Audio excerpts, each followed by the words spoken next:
All right, you two, welcome back. My name is B Lutz, and today we're here to talk about March Madness. Today is the 16th of March, 2026. So game one will be on the 18th of the first four, which I believe is a game of Texas versus NC State. The other game that day is Howard versus UMBC for a 16 seed, so um, not too important. But the Texas and North Carolina State will be fun. I feel like I've seen that exact matchup before in the first four, like that exact two teams. So let's fact check that. And then next day is SMU in Miami, Ohio. Before that is Lehigh versus Prairie View.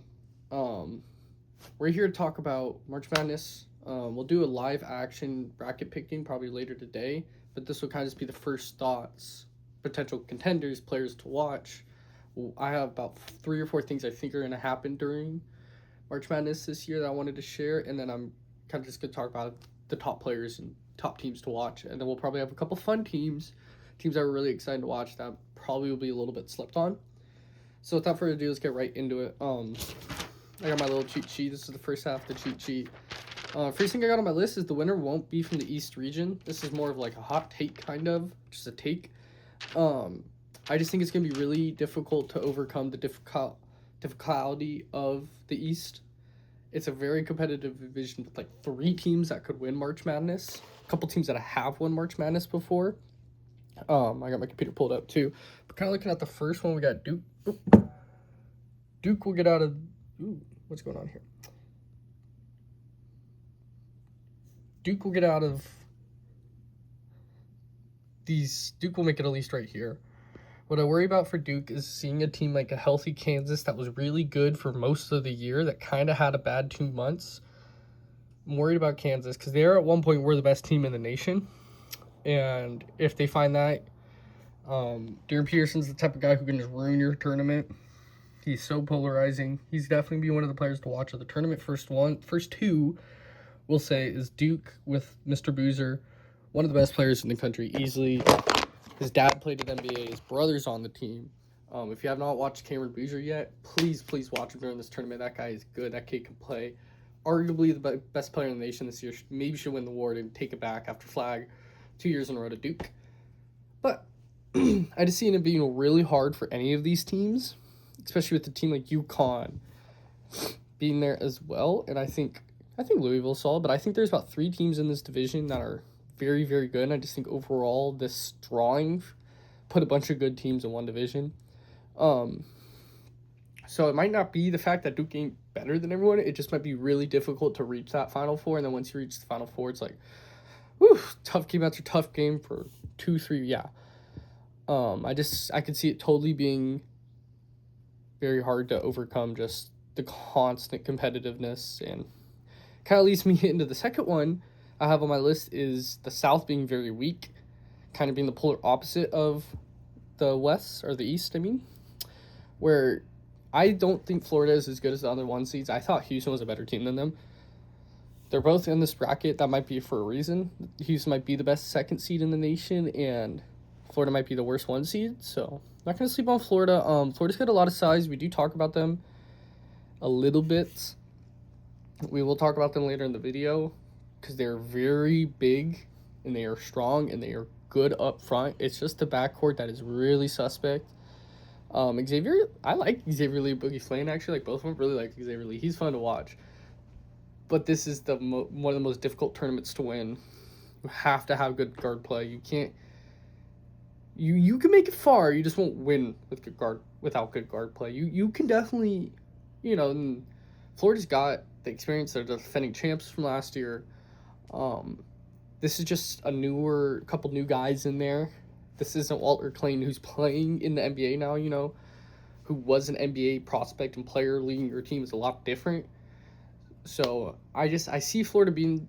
I could see Florida making it as far as Final Four. I could also see Florida losing in round 2 if things don't go their way. I do think their size will give people problems, but I think Houston, it just feels like a strong favorite in this division. A team that plays really good defense, well coached, a lot of continuity in the Houston locker room. Sampson's been there for a while now. They've had multiple runs at the tournament. This is my second time recording the video, and I said basically the same thing the first time. Houston's a really deep team, and we'll probably do a deep dive into them. But one of the players I want y'all to watch is Kingston Flemings. He'll be picked hopefully in the top 10 to 12 players in the draft, I would think. Really good guard play this year. That's kind of like with Boozer being a big and there's been a couple good wings. I feel like for me the theme of this year's draft class has been the guards. And there's definitely going to be a couple guys in there that people are sleeping on that end up being really good in the NBA. So just keep your head up. I'm trying to think. There's a guard I'm forgetting who's been one of the best guards. I think he plays for Iowa State. We'll fact check that and put that later in the video. But kind of leads me into the third and final prediction. Is the West seems like the best division. The West seems like the best by a little bit, in my opinion, with Arizona and my favorite to win March Madness. I think Arizona's the strongest team. Of course, that's not how March Madness plays, and there's a reason why we play the games. But I think a team like Utah State is a good team. Wisconsin's good. Arkansas's really good. BYU's got arguably the best player in the country. Gonzaga's always a good, well-coached team. Miami's having kind of a school athletics renaissance lately and are a good team. Miami's got size. Miami's coached well. This seems like a new up-and-coming program that probably really wants to make a name for themselves. And I just don't sleep on Miami. Yet again, I could see Miami winning 2-3 games. I could also see them losing to Missouri on Friday, So, and then kind of wrapping it up is Purdue. Always a well-coached team. Always a basketball school. Where are they, by the way? Oh, where is Santa Clara? Wanted to talk about Santa Clara and kind of shout out Santa Clara. If you don't know, first time in 30 years since Steve Nash was in that building that Santa Clara is going to play and they're going to dance. And I think that's pretty cool. I think they put a lot of money into the program. And they've had a couple dudes come out. They've had Jalen Williams come out. There's someone else we're forgetting. Oh, my God. They've had Williams come out of there, kind of reinvent the program or get the program a spark now. And they've capitalized off it, so we're really excited to see them. Another one we're going to talk about later, who I think will be some of the more exciting teams to watch, is Iowa State. I'd put Iowa State. I'd put BYU as another exciting team. I'd put Arkansas as an exciting team. I'm going to try to pick non-top 5 seats. Yeah, so kind of moving on, into some more individual teams. Oh, we got a little kitty cat coming in the room. What you doing, buddy? What you doing? Hey. Let me shut my door real quick. Hey.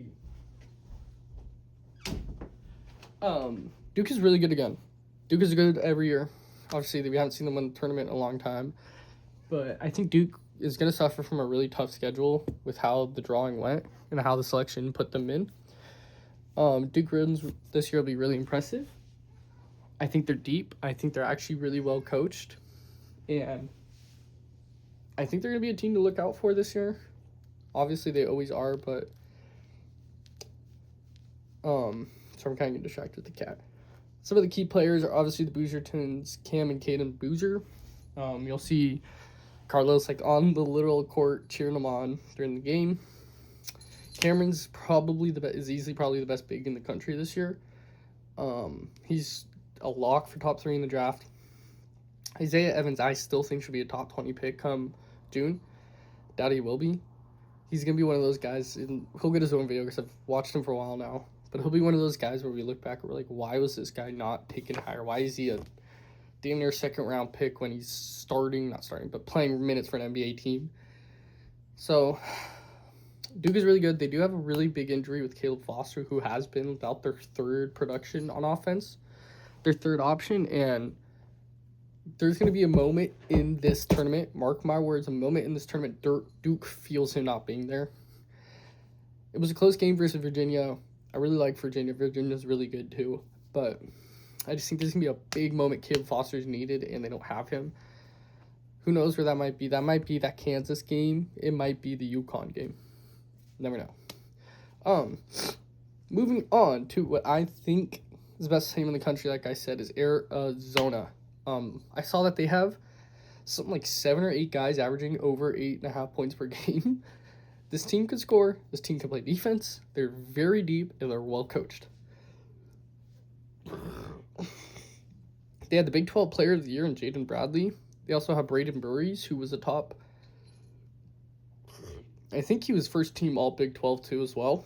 Multiple All 12 Big 12 players, and they have a potential lottery pick in Koa Pete, who has been a really good role player for them, and he looks exciting. Looks like he'll be in the NBA, probably a top 15 pick, and he'll be playing in the NBA next year. And then I'm going to butcher his name, I know it, but Kofisias Krifas, I believe probably the best defender in the Big 12. We'll learn his name, we'll get his name right, but probably one of the better defenders in the conference. It just seems like UConn from Stephon Castle and Killigan's year just seems like a deep team that's well coached, and UConn won it that year basically off that. Really deep team, and they have wins over Florida, UConn, Bama, Houston, Kansas. This is a very good team. Arizona's very good. They're in a pretty competitive bracket, so it might be hard to make that Final Four. But just watch out for Arizona. Would not be surprised if Arizona's the best team in the country and wins it. Last team you're going to mention for now is Michigan. I believe they just won the Big Ten. Wait, is it the Big Ten? Yeah, I think they just won the Big Ten. They're very deep. Dusty May coaching the team. Big lineup, very deep. They have Yaxel Lenenberg, who's emerged, I think, as their best player. They have a couple other guys, Moraz Johnsons and A.D. Mara, some bigger bodies on that team. This team is huge. And they have that elite freshman that's going to be looked upon to carry them through the tournament. He did really good in March Madness. He did really good in the conference tournament, and in conference play, he's been really good. He's emerged all year. So don't be surprised if Michigan ends up coming out of the Midwest in a division where they have to see Alabama, they have to see Virginia, they have to see Iowa State. It is not an easy division, but I believe in them, and we'll definitely be looking out into them. So next team. All right, so this is picking up from the last cut. I wanted to talk more depth into Florida. I believe they're polarizing to me. They very well could repeat. They very well could go home early. They are big. Like I said, they're probably the best front court in the country, deepest too. They ended the season on an 11-game regular season winning streak. And they have Thomas Haw, one of the best bigs in the country. He's going to be a lottery pick. Along with Ruben Chanilo, who has the potential, depending on how voting swing goes, to win Depoy. Head coach Todd Golden lost both of his backcourt players and still managed to coach a 1 seed. They are very well coached, and they're a very good team still. I'm going to put a Elite 8 exit as my prediction in a national championship appearance as the ceiling. I'm not going to say who. Kind of leads me into the 2 seeds, and we're going to start with Dan Hurley. I saw that he is like the first coach who has a chance to go for a 3-peat in 4 years, or 3 wins in 4 years since like the 70s. That would really poster his name into like the all-time great college basketball coaches. He is one of the great college basketball coaches already, and his team is sneaky good. One thing I thought was interesting, they only have 1 repeat player, I forgot his name already, since the national championship team. Since 2023 or 2024, they only have 1 player left. And they put them about 25-1 odds to win the tournament. And they are led by upperclassmen with experience. This is an experienced team. This is team poised at least make the Elite 8, I would think. I think anything short is a bad season for them. And again, they could appear in a national championship if they get past Duke. If they want to win, they're probably running into Duke. And that'd be a really good game. I was kind of doing some research into Purdue for the video, and one thing I kind of thought about Purdue was their defense will be the difference maker for them. If they play good defense from get-go, if they are going to compete for a national championship, their defense is going to have to be good from day 1 of the tournament. I don't think it's going to be able to magically appear in round 3 or 4 when they need it type of thing. I think you have to set that tone early and be good at every defensive game. If you want to win a national championship, I think you can get far if your defense isn't great up until the final rounds, but I think teams that win their defense is good all 5 rounds, I guess technically. Let's see, 6-4, 32, 16, 8, 4 championship. Yeah, all 5 rounds. That's kind of where I'm thinking. They got Fletcher Lawyer, one of the best shooters in the country. They can space the floor. They have good players, and they're still led by a first-team All-American in Braden Smith. I worry about their defense. And if it's going to be inconsistent, You can't rely on that, and you just can't win a championship with inconsistent defense. So Purdue, I'd really have them a little bit lower, but I wouldn't be surprised if their defense is good all the way through. If we're watching the round of 64, round of 32, and their defense is good in both games, I'm starting to be fearing a little bit, getting scared from the other teams. Iowa State is a mystery. They have some really good wins. And they hit one on like an 18-game win streak, and they just have some bad losses to go along with those good wins, and they also have a bad streak of losses with good wins mixed in. Very confusing team. I don't know if it's hot or cold. I don't know if it's just major inconsistencies. I don't have them winning. I can see them making it far, but ultimately you'd have to be consistent. It's whatever team's going to come out and be consistent. They really have one of the best trios in the country in Milan Momolovic, averaging 17 on 50%. He's having one of the best shooting seasons in a while. I mean, this guy's lighting it up. Taman Lipsy on 13 points and 5 assists per game, and then probably the best player in Joshua Jefferson, who's averaging 16, 7, and 5. Yet again, Iowa State can make it really far. Consistency on both ends of the floor, I think. I think just consistent game after consistent game is what they probably need to do. And, yeah, we'll be rooting for Iowa State. I still think they're one of the teams to watch this year. I think Iowa State's really good, and I think they have a good trio, like it says. And, yeah, be excited to watch them. I think they're going to be fun. Last year, Houston fell short. I think fell short of the Final Four. I think they went home in the Elite Eight. Don't fact-check me on that. I know they fell short, though. And they added the most talented player Kelvin Sampson has ever coached. Probably the most talented player to come through this era of Houston basketball in Kingston. It says in my notes he deserves his own video because that is 100% true. I mean, we're going to have a 10-minute video dedicated to what he can do. But they aren't the shooting team of last year. They aren't as good as shooters as they were. But now they have one of the best guards leading the offense and running their offense. And Houston's dangerous as always. And it'd be interesting to see how far they make it. I think that's a championship level team. And Fleming's really raised his draft stock over a good tournament, kind of like Trae Young. Kind of reminds me. He's like 6'4", so he's not Trae Young, but like Trae really had a good tournament that bolstered him up to the top 5. And it's kind of my last team I wanted to talk about in the video. Is I don't really know much outside of Kingston. I know there's a couple returning players, and I know this is still a Kelvin Sampson coach team. They're gonna be good, or Simpson, whatever. And I just kind of wanted to highlight Kingston Flemings. He's one of the best players in the tournament. He's averaging like 18 or something. Good shooting splits. He's got like the third best turnover to assist ratio or assist to turnover ratio in the country. He's really good. And then that kind of leads me to the last thing of other names to kind of follow through the tournament. I got Keaton Wagler for Illinois. He's averaging nearly 18, 5, and 4. I did round up a little bit. Nearly 18, 5, and 4. He'll be probably a top 15 pick in the draft. Obviously, Darren Peterson, who's spent most of the year as the best player in the draft. But I think the last month kind of derailed that. And it'll be interesting to see where Peterson goes in the draft. Another one is Darius Acuff, who is going to rival Kingston as like the young prospect guard in the class. Because Darren Peterson's more of a combo guard. He's not like a true offensive runner like these two. These two are going to run offenses in the NBA. Yeah, it's going to be exciting. It's going to be competitive. Wish there was a world where those two find each other on the tournament. Those two teams find each other. And a couple more is Jeremy Fears from Michigan State. I don't think Michigan State's going to have a lot of eyes on them. His brother just got selected last year into the draft. And they're playing with Oklahoma. And I think he's really good too. He's got a little bit more of the off-court troubles, but those Fear brothers are really talented, both of them. And I just think people are sleeping on the Michigan State team in general. And Jeremy Fears. I think it's Jeremy Fears Jr. We'll hopefully have a good tournament. 2 more to go hit you out with is AJ DeBonza from BYU. Probably the number 1 pick in the draft. He's a 6th seed, so he's not going to make this video, but DeBonza is very good. DeBonza is for real. Exciting to watch. That team is exciting to watch. They're 6th seed. They could have a nice run. If he wins three March Madness games, that'd be really good, and I think it's possible. I think it's very possible for BYU. So watch your back for BYU. They could be sneaky good in the tournament. And last but not least, this is a Washington kid born, I don't know if he's born, but he went to Anacortes, Washington, played in Arizona, I forget which prep school in Arizona last year. Plays for Gonzaga. His name is Davis Fogel.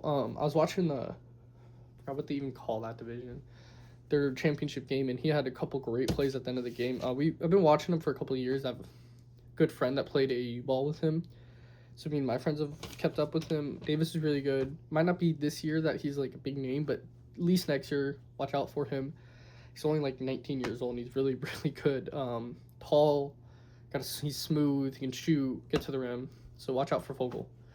Otherwise than that, thank you for sticking out. If you made it this far in the video, I really appreciate you. This is going to be a really good March Madness, probably the best one in years, I think.